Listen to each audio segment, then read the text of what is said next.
Hey guys, it's Tyler. So today I'm going to give you a little bit of a behind the scenes of the lights and how everything works. So first we'll start over here where we just have our basic little, white lights or whatever on the bush here sometimes. Okay, so the wind messed them up a little bit. We've had a couple big storms that have been a hassle, but here we go. There's some blue lights up on this bush here. Just kind of put them down a little bit. And so on. Now over here, we have our deer, which has been restrung many, many times. And over here we have some white lights that kind of travel along. Just along that bush, over to here. Which goes to a net light, which goes to over here, which powers an adapter. That is for the DMX lighting. Now, over here, we have, you can kind of see peeking through here, a little red light. What's that little red light? You've never seen a light controller with a little red light on the front. Well, that little red light is actually a Lightorama CTB 16 PC computerized light controller. This is box number 4, I believe. Let's see. Yep, box number 4. And all of our channels and everything coming out at the bottom right here, going to everything.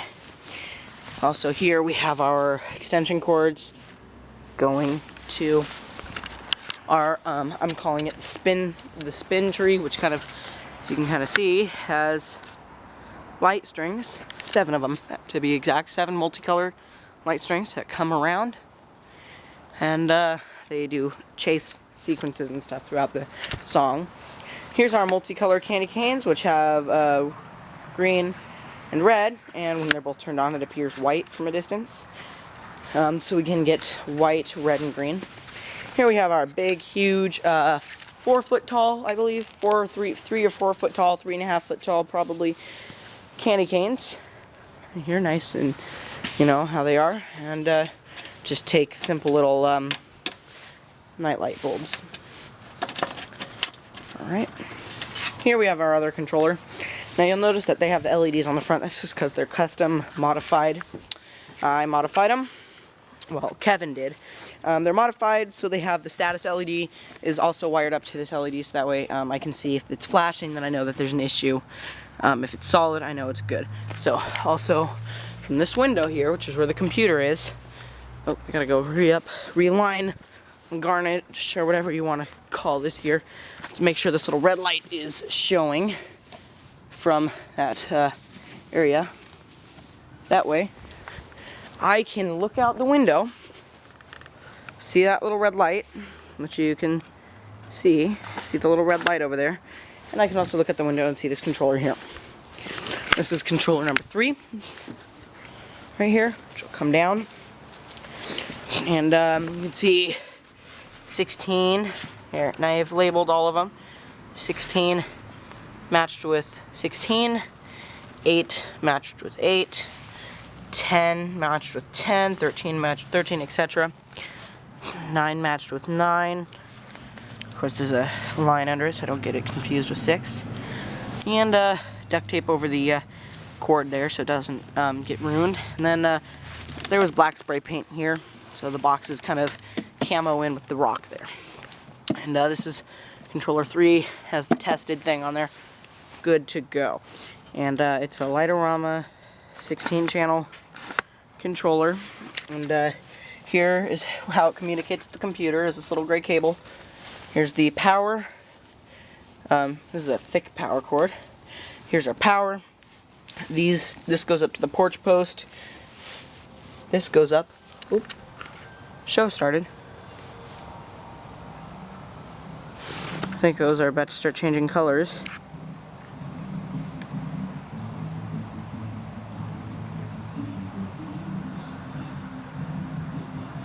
Yep.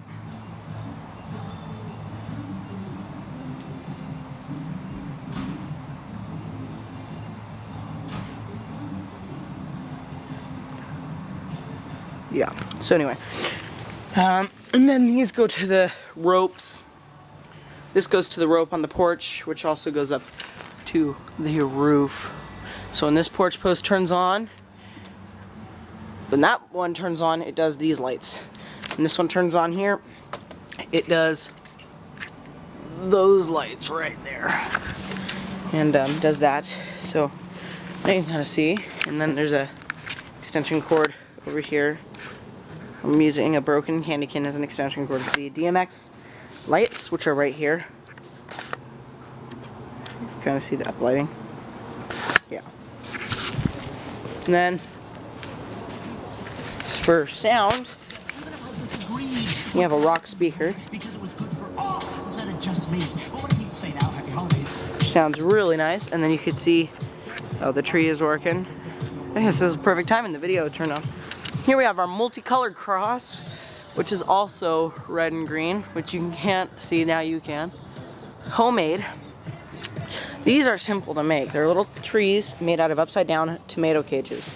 So good idea for cheap stuff. This is also an upside down tomato cage I wrapped with garnish, and I was gonna wrap that one, but I ran out. Yeah. And then there's more wrapped up the mega tree pole. And then also, guys, something I'm disappointed about, this string on the mega tree right here stopped working, as you just saw.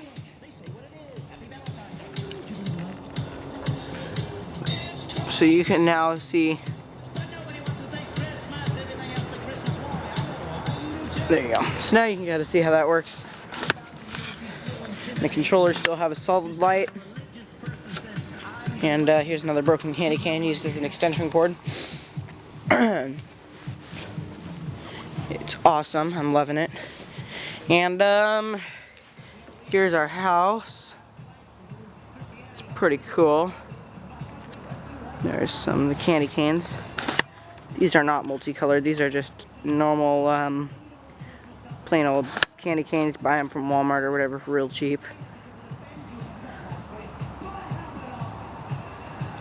That's an easy. These are really easy to make. If you guys ever want to try to make one of those giant tree things, all you really have to do is just make sure that you have a tree that works for it. It's as simple as that. And then there's these two.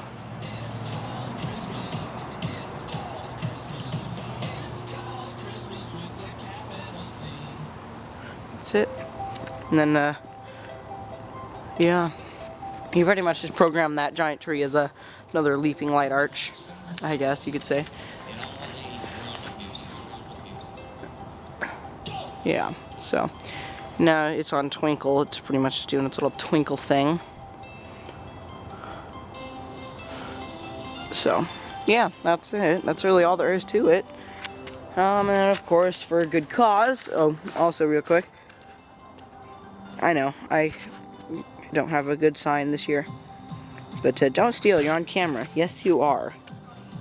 So don't screw around. Also, we have our food donations with you know, all the good stuff. Just took a quick picture of it. And everything's awesome. So I really like doing Christmas displays like this. It's like my favorite thing to do. So, you know. And then as you can see, it's just awesome. I love doing these. And then usually our porch light is off for the display. And then everything else is just light-o-rama software and a stereo amp. And that's really it. And then also the whole show takes such less power, so little power. It's all ran on one outlet through this power strip. For example, if I were to kill this power strip, nothing. Everything is dead. And the controller lights, they're off. Now let's go ahead and turn our power strip back on. Boom. There we go. It's that easy. And it's that loud, it just has that little power. So it's actually not that bad. So yeah, that's it. Hope you guys enjoyed the video. Looks like I have a bulb to replace here, but that's no biggie. Anyway, yeah, thank you guys so much for watching the video. If you have any more questions, leave a comment below asking me what it is. Anyway, guys, peace out.